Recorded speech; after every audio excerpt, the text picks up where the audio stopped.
بسم اللہ الرحمن الرحیم۔ شروع اللہ کے نام سے جو بڑا مہربان نہایت رحم والا ہے۔ السلام علیکم ورحمۃ اللہ وبرکاتہ۔ معزز ناظرین اکرام، اگر آپ ہمارے چینل پر فرسٹ ٹائم آئے ہیں تو پلیز ہمارے چینل کو لازمی سبسکرائب کریں اور ویڈیو کو لائک اور شیئر کر دیں۔ بڑھتے ہیں ویڈیو کی جانب۔ محمد کا ستارہ چمکا۔ ملک شام کا ایک یہودی ایس مکہ سے کچھ قافلے پر رہتا تھا۔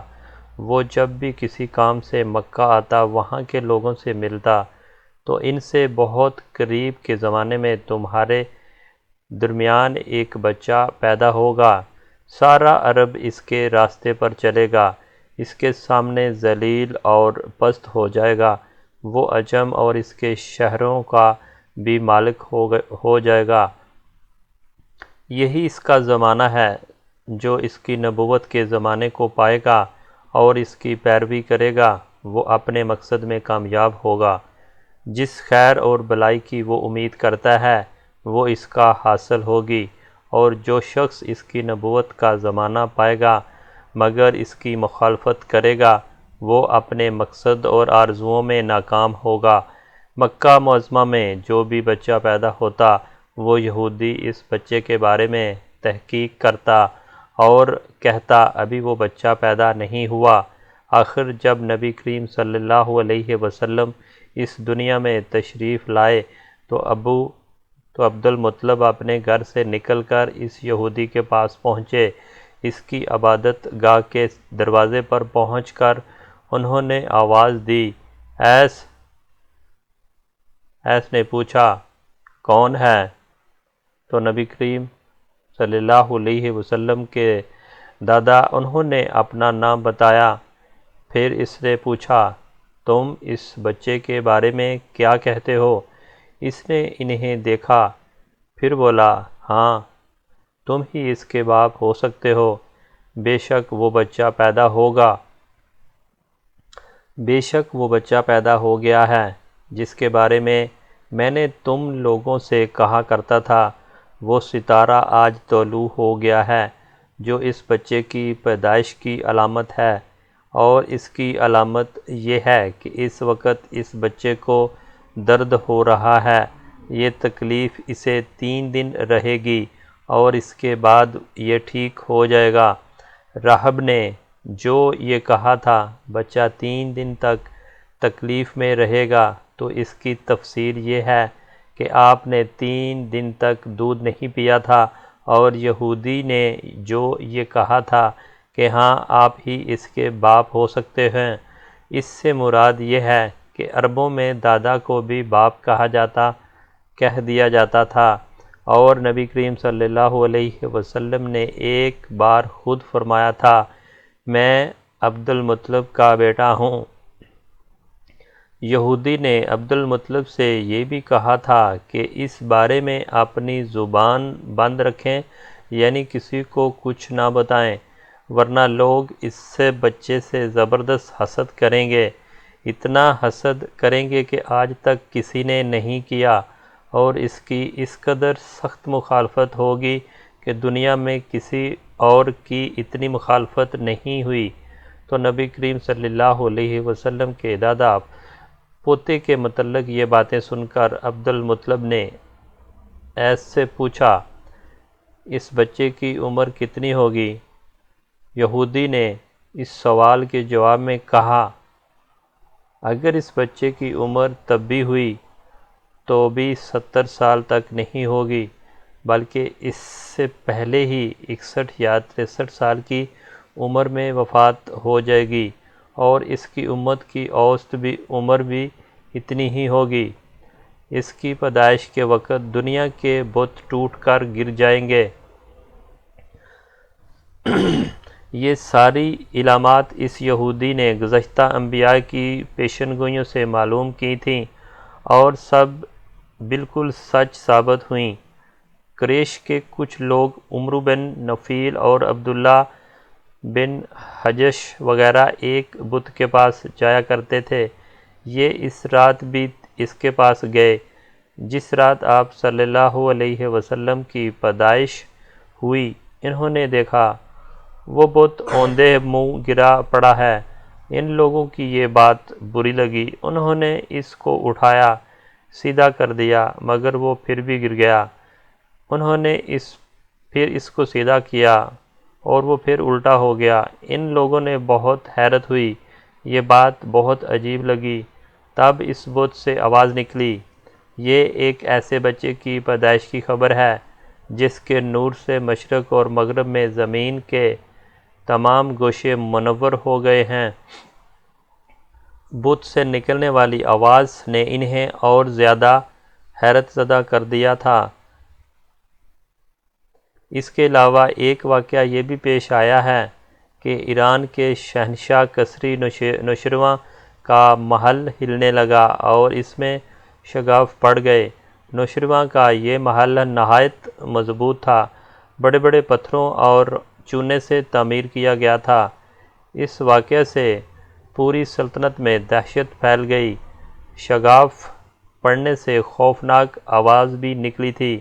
محل کے 14 کنگرے ٹوٹ کر نیچے گر گئے تھے۔ آپ کی پیدائش پر ایک واقعہ یہ بھی پیش آیا کہ فارس کے تمام آتش کدوں کی وہ آگ بجھ گئی جس کی وہ لوگ پوجا کرتے تھے اور اس کی بجھنے نہیں دیتے تھے، لیکن اس رات میں ایک ہی وقت میں تمام کے تمام آتش کدوں کی آگ آنن فانن بجھ گئی۔ آگ کے بجھنے والوں میں رونا پیٹنا مچ گیا۔ کسریٰ کو یہ تمام اطلاعات ملیں تو اس نے ایک کاہن کو بلایا۔ اس نے اپنے محل میں شگاف پڑنے اور آتش کدوں کی آگ بجھنے کے واقعات اسے سنا کر پوچھا، آخر ایسا کیوں ہو رہا ہے؟ تو اس نے کہا، وہ کاہن خود تو جواب نہ دے سکا، تاہم اس نے کہا، ان سوالات کے جوابات میرے ماموں دے سکتے ہیں۔ تو اس کا نام ستی ہے۔ نوشیروان نے کہا، تو ٹھیک ہے، تم جا کر ان سوالات کے جوابات اپنے ماموں سے لے کر آؤ۔ وہ گیا، ستی سے ملا، اسے یہ واقعات سنائے۔ اس نے سن کر کہا، ایک عصا والے نبی ظاہر ہوئے ہیں، ظاہر ہوں گے جو عرب اور شام پر چھا جائیں گے، اور جو کچھ ہونے والا ہے ہو کر رہے گا۔ اس نے یہ جواب کسری کو بتایا۔ اس وقت تک کسری نے دوسرے کاہنوں سے بھی معلومات حاصل کر لی تھیں، چنانچہ یہ سن کر اس نے کہا، تب پھر ابھی وہ وقت آنے میں دیر ہے، یعنی ان کا غلبہ میرے بعد ہوگا۔ پیدائش کے 7ویں دن عبد المطلب نے اپنے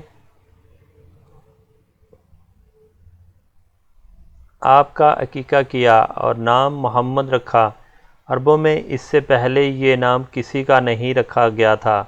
قریش کے یہ نام عجیب سا لگا، چنانچہ کچھ لوگوں نے عبد المطلب سے کہا، اے عبد المطلب، کیا وجہ ہے تم نے اس بچے کا نام اس کے باپ دادا کے نام پر نہیں رکھا بلکہ محمد رکھا، اور یہ نام نہ تمہارے باپ دادا میں کسی کا ہے اور نہ تمہاری قوم میں سے کسی کا ہے؟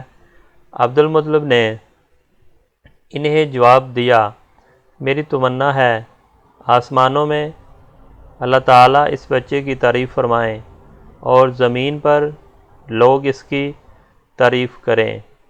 محمد کے معنی جس کی بہت زیادہ تعریف کی جائے۔ اسی طرح والدہ کی طرف سے آپ کا نام احمد رکھا گیا۔ احمد نام بھی اس سے پہلے کسی کا نہیں رکھا گیا تھا۔ مطلب یہ کہ ان دونوں ناموں کی اللہ تعالیٰ نے حفاظت کی اور کوئی بھی یہ نام نہ رکھ سکا۔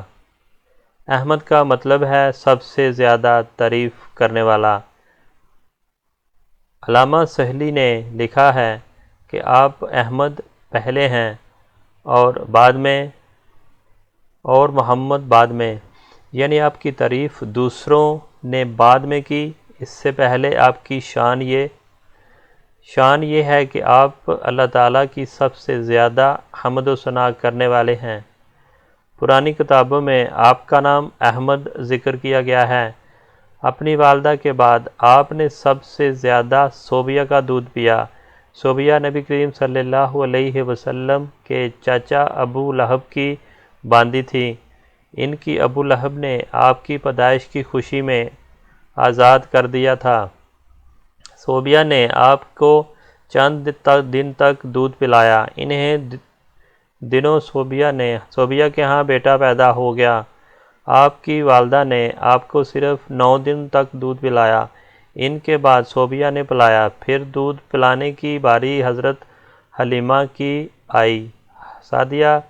حضرت حلیمہ سعدیہ رضی اللہ تعالیٰ عنہ کی آئی۔ حضرت حلیمہ سعدیہ رضی اللہ تعالیٰ عنہ اپنی بستی سے روانہ ہوئیں۔ ان کے ساتھ ان کا دودھ پیتا بچہ اور شوہر بھی تھے۔ حضرت حلیمہ سعدیہ رضی اللہ تعالیٰ عنہ دوسری عورتوں کے بعد مکہ میں داخل ہوئیں۔ ان کا خچر بہت کمزور اور مریل تھا۔ ان کے ساتھ ان کی کمزور اور بوڑھی اونٹنی تھی۔ وہ بہت آہستہ چلتی تھی۔ ان کی وجہ سے حلیمہ رضی اللہ تعالیٰ عنہ قافلے سے بہت پیچھے رہ جاتی تھیں۔ اس وقت بھی ایسا ہی ہوا۔ وہ سب سے آخر میں مکہ میں داخل ہوئیں۔ تو ناظرین، اگر آپ کو ہماری ویڈیو اچھی لگی تو پلیز ہماری ویڈیو کو لائک کریں، شیئر کریں، چینل پہ نئے ہیں تو چینل کو سبسکرائب کر دیں۔ Thanks for watching.